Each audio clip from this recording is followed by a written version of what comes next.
சிதம்பரம் நடராஜர் கோவிலிலே ஆருத்ரா தரிசனத்தன்று நடைபெற்ற அந்த நிகழ்வு உலகெங்கிலும் இருக்கக்கூடிய சைவ பெருமக்கள், கோடான கோடி இந்துக்களுடைய இதயத்தை மிகவும் வேதனைக்குள்ளாக்கி இருக்கிறது.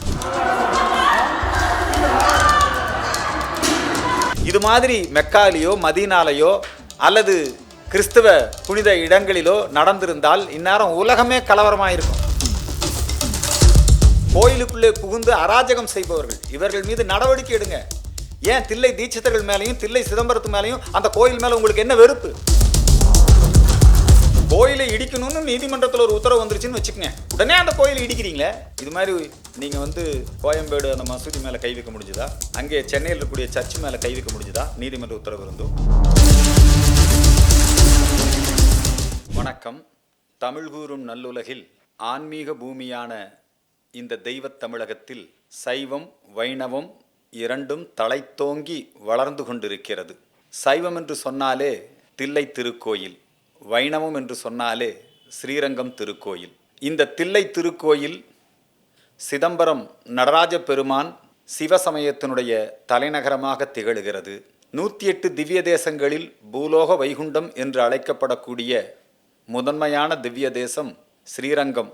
வைணவத்திலே கோயில் என்று சொன்னால் ஸ்ரீரங்கம்தான். எனவேதான் தமிழகத்திலே திராவிட இயக்கங்கள் தொடர்ந்து சிதம்பரம் திருக்கோயிலுக்கு எதிராகவும் நம்முடைய ஸ்ரீரங்கம் திருக்கோயிலுக்கு எதிராகவும் அவர்களுடைய வெறுப்பு பிரச்சாரத்தை தொடர்ந்து செய்து வருகிறார்கள். நேற்றைய முன்தினம் சிதம்பரம் நடராஜர் கோவிலிலே ஆருத்ரா தரிசனத்தன்று நடைபெற்ற அந்த நிகழ்வு உலகெங்கிலும் இருக்கக்கூடிய சைவ பெருமக்கள், கோடான கோடி இந்துக்களுடைய இதயத்தை மிகவும் வேதனைக்குள்ளாக்கி இருக்கிறது.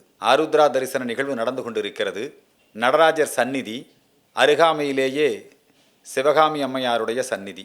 அந்த சந்நிதிக்குள்ளே திடீரென்று கருப்பு உடையோடு நுழைந்த ஒரு தடியன், கேட்டால் மனநோயாளின்னு இப்போ சொல்கிறாங்க, அவர் தான் கடவுள் என்று சொல்லி அராஜகமாக அங்கே அபிஷேகத்திற்கு வைத்திருக்கின்ற அந்த பாலை அவன் தலையிலே ஊற்றி அவமானம் செய்திருக்கின்றான்.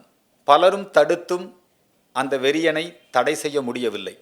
நம்முடைய பொற்சபை சிதம்பரம் நடராஜர் திருக்கோயில் இப்படிப்பட்ட ஒரு அவமானத்திற்கு உள்ளாகி இருக்கிறது. தொடர்ந்து இந்த திராவிட மாடல் தடியர்கள், அயோக்கியர்கள் அவர்களுடைய கருத்துக்களை முன்வைப்பதற்கு பதிலாக இத்தகைய அராஜகங்களிலே ஈடுபட்டு வருகிறார்கள். ஏன்னா அவங்க நோக்கமே தில்லை நடராஜனையும் ஸ்ரீரங்கநாதனையும் பீரங்கியில் வைத்து பிளக்கும் நாள் என்னாலோ அந்நாளே தமிழகத்தின் பொன்னாள். நடராஜரையும் எவ்வளவு பெரிய வன்முறை மனப்பான்மை பாருங்க, ரங்கநாதனையும் பீரங்கியில் வச்சு பிழப்பானா, நம்மெல்லாம் வேடிக்கை பார்த்துட்ருப்போம். எப்பேற்பட்ட அயோக்கியத்தனம்! தொடர்ந்து சிதம்பரம் திருக்கோயிலுக்கு திராவிடர் கழகத்தை சார்ந்தவர்கள், மார்க்சிய லெனினிய கம்யூனிஸ்ட் அமைப்புகள், கிறிஸ்தவ மிஷனரிகளின் தூண்டுதலோடு சில இஸ்லாமிய மத அடிப்படைவாதிகளிடம் கைக்கூலி பெற்றுக்கொண்டு சிதம்பரம் திருக்கோயிலை அவமரியாதை செய்வதை வாடிக்கையாக கொண்டிருக்கிறார்கள். தீட்சிதர்களோடு மோதல் போக்கை கடைபிடிப்பது இந்த அரசாங்கத்துக்கு ஒரு மிகப்பெரிய சவாலாகவே இருக்கிறது. தில்லை திருக்கோயில் சிதம்பரம் தீட்சிதர்களால் பரம்பரை அறங்காவலர்களாக நிர்வகிக்கப்படுகிறது. அதை எப்படியாவது அறநிலையத்துறை எடுத்துடணும்.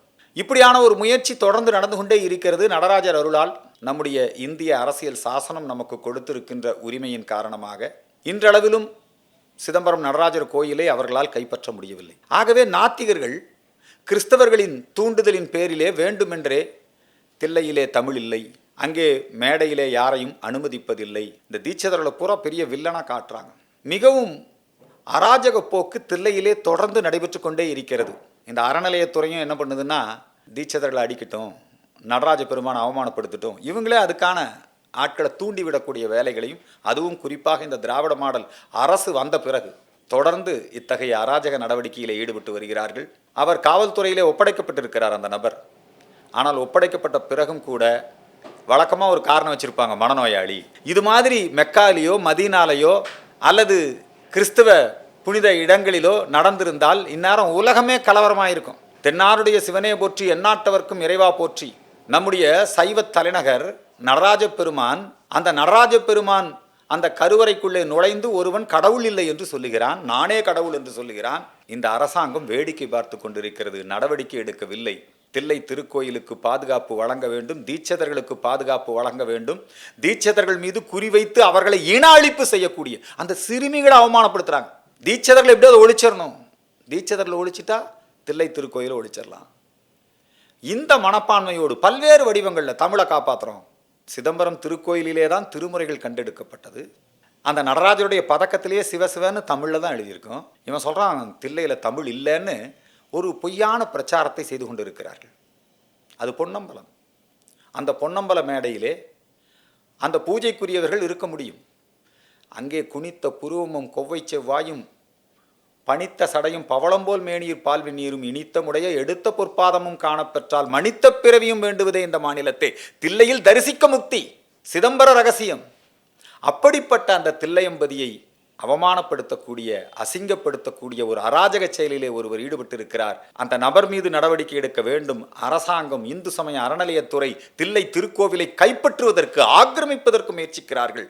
அந்த முயற்சிகள் முறியடிக்கப்பட வேண்டும். உலகெங்கிலும் இருக்கக்கூடிய சிவ பக்தர்கள் அணிதிரள வேண்டும் என்கின்ற வேண்டுகோளை இந்த நேரத்திலே முன்வைக்கின்றோம். இதே போல தான் ஸ்ரீரங்கத்திலையும். ஸ்ரீரங்கத்தில் இந்த மாக்காய்க்காக்காரன், நான் சொல்லுவது ஒரு 10-20 வருஷத்துக்கு முன்னாடி, உள்ளே போய் அங்கே கருவறைக்குள்ளே மேலே ஏறி அங்கே அம்பேத்கர் படத்தை வச்சு ஃபோட்டோ எடுத்து வெளியே போடுறான். இது ஸ்ரீரங்கத்தில் நடந்தது. ஸ்ரீரங்கத்தில் ஐக்கியமானவங்க 2 பேர். ஒன்று ஆண்டாள் ரங்கநாத பெருமானிலே ஐக்கியமானார், இன்னொன்று திருப்பானாழ்வார் ரங்கநாத பெருமானுக்குள்ளே ஐக்கியமானாங்க. தில்லையிலே நடராஜ பெருமானுக்குள்ள நம்முடைய மாணிக்க வாசகர் ஐக்கியமானார். அதே போல நந்தனார் ஐக்கியமானார். தீண்டாமைக்கு எதிரான திருக்கோவில்கள் இந்த 2 கோவில்களுமே, தமிழ் வளர்க்கும் திருக்கோவில்கள் இந்த 2 கோவில்களுமே.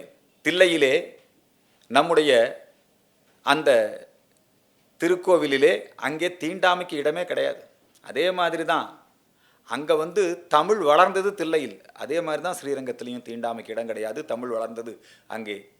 ராமானுஜர் இருந்து அந்த பூஜை வழிமுறைகளை எல்லாம் ஸ்ரீரங்கத்திலே நமக்கு அமைத்து கொடுத்திருக்கிறார். அது இன்னைக்கும் தொடர்ந்து கொண்டு இருக்கிறது.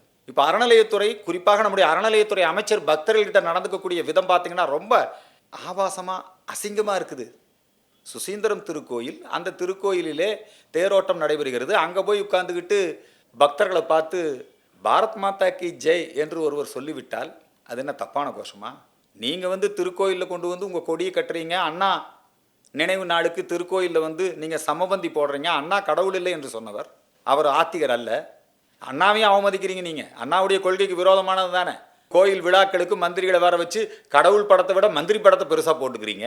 அந்த சுசீந்திரம் திருக்கோயிலில் வந்தது தாமதமாக. நீங்கள் அங்கே காத்திருந்த பக்தர்கள், அவர்கள் நீங்கள் தாமதமாக வந்தது குறித்து அதிருப்தி தெரிவிக்கிறார்கள். நீங்கள் உடனே அவங்கள பார்த்து என்ன பேசுகிறீங்க? சோறு திங்கிறியா வேறு ஏதாவது திங்கிறியான்னு பேசுகிறீங்களே. அதே மாதிரி தான் திருச்செந்தூரில் எல்லாம் வரிசையில் நின்றுக்கிட்டு இருக்காங்க. 2.5 மணி நேரமாக 3 மணி நேரமாக நீங்கள் போகிறீங்க. உங்ககிட்ட ஐயா நாங்கள் வெயிலில் நிற்கிறோம். 2 பேர் மயங்கி விழுந்து இறந்து போயிட்டாங்க. பழனியில் ஒருத்தர், திருச்செந்தூரில் ஒருத்தர், கூட்ட நெரிசலில் இறந்து போயிட்டாங்க. அந்த மாதிரி உயிர் போயிருக்குதுங்க. பக்தர்களுக்கு அவ்வளவு பிரச்சனை இருக்குது.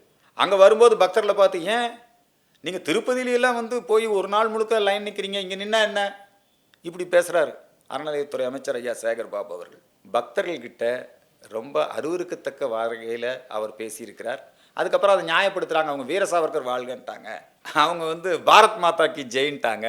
அதில் ஒரு மந்திரி சொல்லுவார், பாரத மாதாவாவது மயிராகுதுங்கிறாரு. நீ எந்த நாட்டில் இருக்கிற, யாருக்கு விசுவாசமாக இருக்கிற? இப்படி எல்லாம் சொன்னால் கிறிஸ்தவன் சந்தோஷப்படுவானா? அந்த மனப்பான்மையில் தான் கிறிஸ்தவர்கள் இருக்காங்களா? ஏன் கிறிஸ்தவர்களையும் கெடுக்கிறீங்க? நீங்கள் அங்கே நம்முடைய சமய ஒற்றுமையை, சமய நல்லிணக்கத்தை சீர்குலைக்கக்கூடிய வகையில் அந்த ஊரில் மந்திரியாக இருக்கிறாரு. அவரும் நம்முடைய சேகர் பாபு அவர்களும் இப்படி நடந்துக்கிறாங்க. இது வன்மையாக கண்டிக்கத்தக்கது. இதுக்கு பக்தர்கள் நிச்சயமாக உங்களுக்கு பதிலடி கொடுப்பாங்க. எவ்வளவு சிரமத்தில் இருக்காங்க. காவல்துறை கெடுபிடி. எந்த ஒரு விழா நடந்தாலும் சரி, அது திருவண்ணாமலை தீபத் திருவிழாவாக இருக்கலாம், பௌர்ணமி கிரிவலமாக இருக்கலாம், வைகுண்ட ஏகாதசி ஸ்ரீரங்கத்திலே நடைபெறக்கூடிய அந்த பெரிய விழாவாக இருக்கலாம். இதில் இவர் என்ன சொல்கிறாருன்னா, திருவல்லிக்கேணியில் மாண்புமிகு ஆளுநர், முன்னாள் ஆளுநர் நம்முடைய தமிழிசைமா போயிருக்கிறாங்க. அவங்ககிட்டையும் இதே மாதிரி பேசியிருக்காரு சேகர் பாபு. நான் ஒரு கருத்து முன் வச்சேன். ஐயா, கட்டண தரிசனம் ஒழிக்கப்பட வேண்டும். எங்கள் இந்து மக்கள் கட்சியினுடைய லட்சியம் தான். கடவுள் ஒன்றும் காட்சி பொருள் அல்ல, காசு கொடுத்து பார்ப்பதற்கு. ஆண்டவன் முன்னால் ஏழை பணக்காரன் வித்தியாசம் கிடையாது, ஜாதி வித்தியாசம் கிடையாது. எல்லாருக்கும் தர்ம தரிசனம் தான் அனுமதிக்கணும். விஐபி கலாச்சாரம் கூடாதுன்னு ஒரு கோரிக்கை வச்சேன்.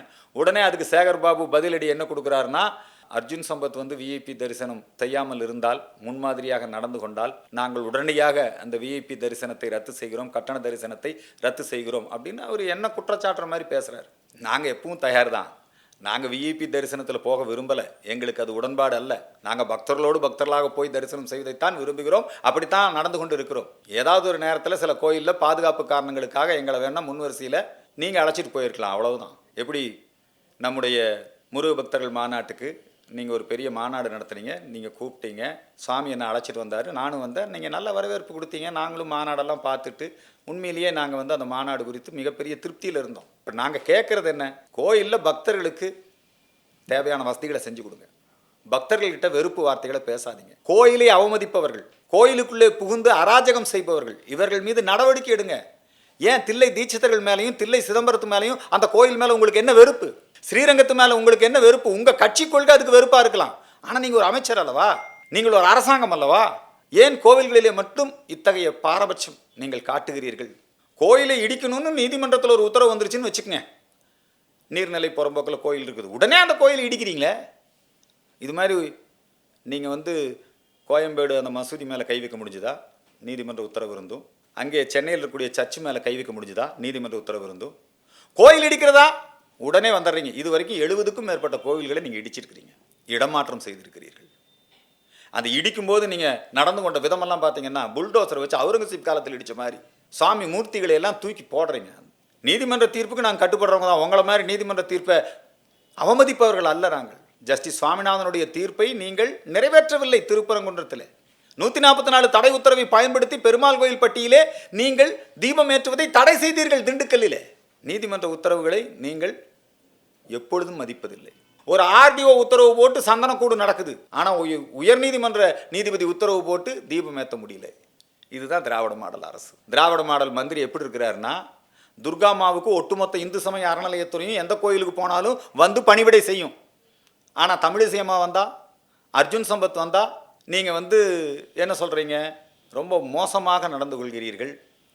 இந்து விரோத போக்கு, கோயில் விரோத போக்கு, கோயிலுக்கு எதிராக நீங்கள் போய் திருப்பரங்குன்றம் மலை விவகாரத்தில், திருப்பரங்குன்றம் மலைங்கிறத சிக்கந்தர் மலைன்னு கூப்பிடலாமே, அப்படி ஆவணம் இருக்குதே, நீங்கள் ஃபைல் பண்ணுறீங்களே நீதிமன்றத்தில், வெக்கமா இல்லை உங்களுக்கு? கள்ளத்தி மரம் தலவிருஷத்தில் கொடி கட்டியிருக்கான், என்ன நடவடிக்கை எடுத்திருக்கீங்க? நம்முடைய சுனைகள் ஆக்கிரமிக்கப்பட்டிருக்கிறது, என்ன நடவடிக்கை எடுத்திருக்கீங்க? சிக்கந்தர் மலை என்று அவர்கள் பெயர் மாற்றம் செய்ய முயற்சிக்கிறார்கள், நீங்களும் அதுக்கு சாதகமாக நடந்துக்கிறீங்க. எந்த வகையிலும் இன்றைக்கு இருக்கக்கூடிய இந்த திராவிட மாடல் அறநிலையத்துறை அமைச்சர் இப்படி நடந்து கொள்வது முழுக்க முழுக்க இந்து விரோதம், கோயில் விரோதம், பக்தர்களுக்கு விரோதம்.